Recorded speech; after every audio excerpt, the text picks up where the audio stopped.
This is a Grunts 15mm war game using Ground Zero Games models and some models from Old Crow.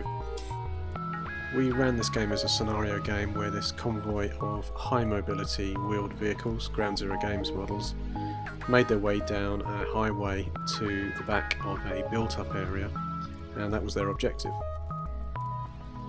Apologies for the rather shaky video. If you can stick with it, it's been done on an iPhone, so it tends to be a little poorly focused occasionally.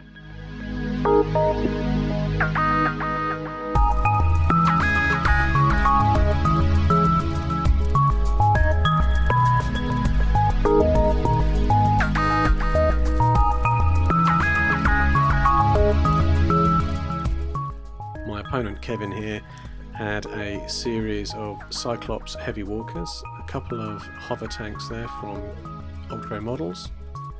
Behind those Cyclops walkers are some spider drones.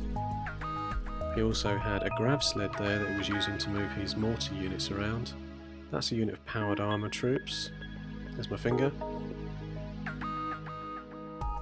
Here's a rather blurry overview of the table with the coastline on the left there and a built-up area on the top left. You can see the convoy doesn't have far to go actually, but we've pushed them back to the edge and they've got to go the full table length.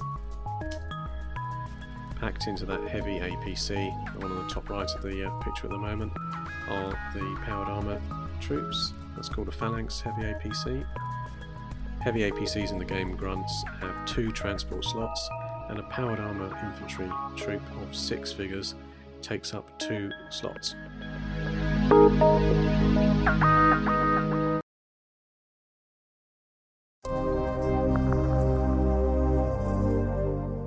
That's the full length of the road there, which I've got to cover with my small convoy.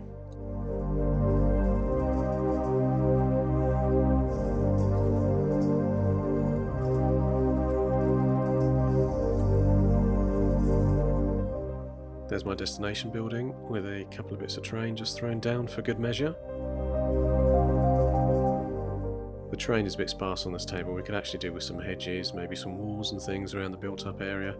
But it does the job for this test game. Kevin wins the initiative and he's moving up that fast set of speeder bikes and his hover tanks. The Grav sled is also extremely quick because any Grav mobility units move the fastest in Grunts. The powered armour unit is left at the back of the table just to represent the fact it's inside the APC rather than moving around with it.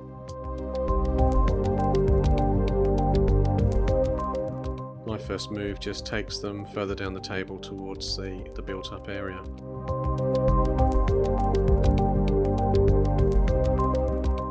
That light Grav sled has 1 transport unit, which is enough to take a mortar specialist unit, which it's driven down the table. When the mortar unit activates, it can use 1 action to disembark.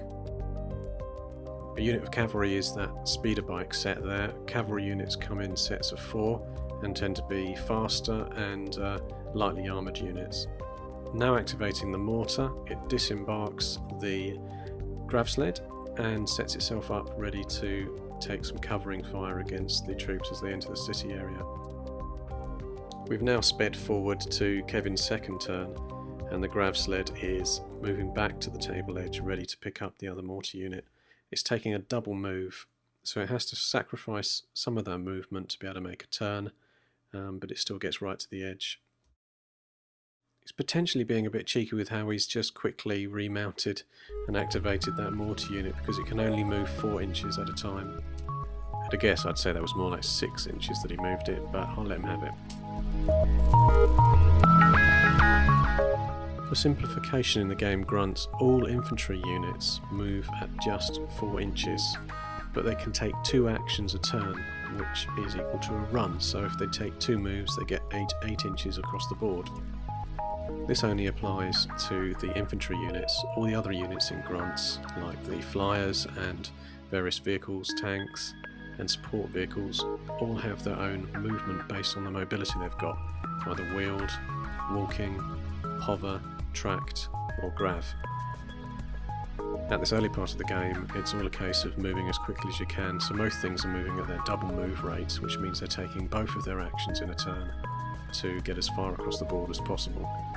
What that does mean is that they sacrifice their shoots, because normally they can either do a move and then shoot, or a double move which counts as a run, which uses both actions.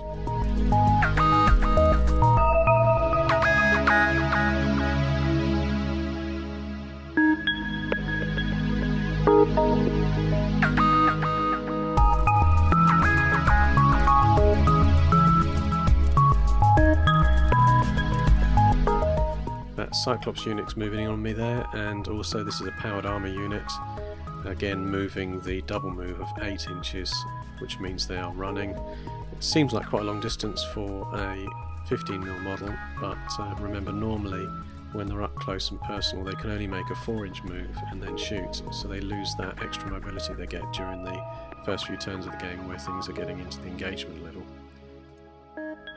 Now you can see the sort of pure geeky pleasure we get from this, because Kevin's actually pretending to move these around and making a whooshing sound as he does it. They're flanking me at a very fast rate because the skimmers are some of the fastest moving vehicles in the game, especially if they make a double move.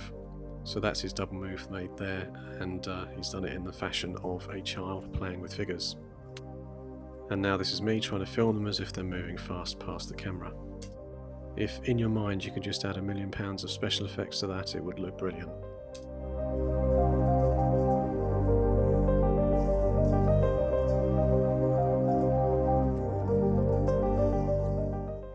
So I'm at the city limits here and moving my vehicles into the crowded built-up area, which means I'm going to get trapped in some fire lanes here. Kevin's continuing to pound me with some of that mortar fire which he's dropped off on the grav sled. He's also dropped his commander figure back onto the grav sled to be able to give him some high mobility across the table. At this end of the board, some of the spider drones are clashing. We've also got a couple of heavy blower tanks there making their way into the city, and their speeder bikes are still on their way in. In fact, they're moving up even further towards my units.